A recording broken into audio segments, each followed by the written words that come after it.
पिंपरी चिंचवडमध्ये महिलांच्या सुरक्षेचा प्रश्न पुन्हा एकदा ऐरणीवर आला आहे।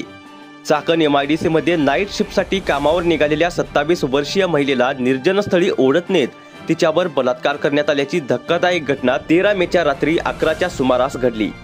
नमस्कार, आपण बघत आहात न्यूज कट्टा। चॅनलवर पहिल्यांदाच आला असाल तर चॅनलला सबस्क्राइब नक्की करा।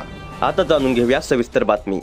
मेदनकरवाडी परिसरात ही संतापजनक घटना घडली असून महिला रोजप्रमाणे आपल्या कंपनीत हेल्पर म्हणून कामावर निघाली होती। खंडोबा मंदिराजवळ तिचा पाठलाग करणाऱ्या नराधमाने तोंड दाबून तिला जबरदस्तीने शाळेच्या मागील बाजूस ओढत नेलं आणि तिच्यावर बलात्कार केला। महिलेने विरोध करत असताना आरडाओरड केली, त्याला चावण्याचा प्रयत्नही केला, पण त्या अंधाऱ्या जागेत तिची मदत कुणीच करू शकलं नाही। बलात्कारानंतर आरोपीने तिला मारहाण केली आणि जीवे मारण्याची धमकी देत तिथून पळ काढला। त्यानंतर पीडित महिलेने परिसरातील कामगारांच्या मदतीने थेट चाकण पोलीस ठाण्यात धाव घेतली। पोलिसांनी तात्काळ गुन्हा दाखल करत तपास सुरू केला आणि फक्त 24 तासांत आरोपी प्रकाश भांगेरला अटक केली। तो सध्या चाकण परिसरातील मेदनकरवाडीत राहतो, तर मूळचा अहमदनगर जिल्ह्यातील अकोले गावचा असल्याची माहिती पोलिसांनी दिली आहे। CCTV फुटेज, श्वान पथक आणि फॉरेन्सिक तपासाच्या आधारे पोलिसांनी आरोपीला शोधून काढलं। सध्या तो पोलिसांच्या ताब्यात असून चौकशी सुरू आहे।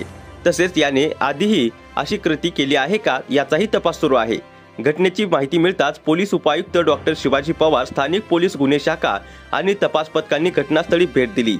पीडित महिलेवर सध्या YCM रुग्णालयात उपचार सुरू आहेत। तर चाकण पोलीस ठाण्याचे वरिष्ठ पोलीस निरीक्षक माननीय प्रमोद वाघ या प्रकरणाचा पुढील तपास करत आहेत। ही घटना केवळ एक गुन्हा नाही, तर आपल्या शहरातील महिलांच्या सुरक्षिततेवर एक मोठा प्रश्नचिन्ह आहे।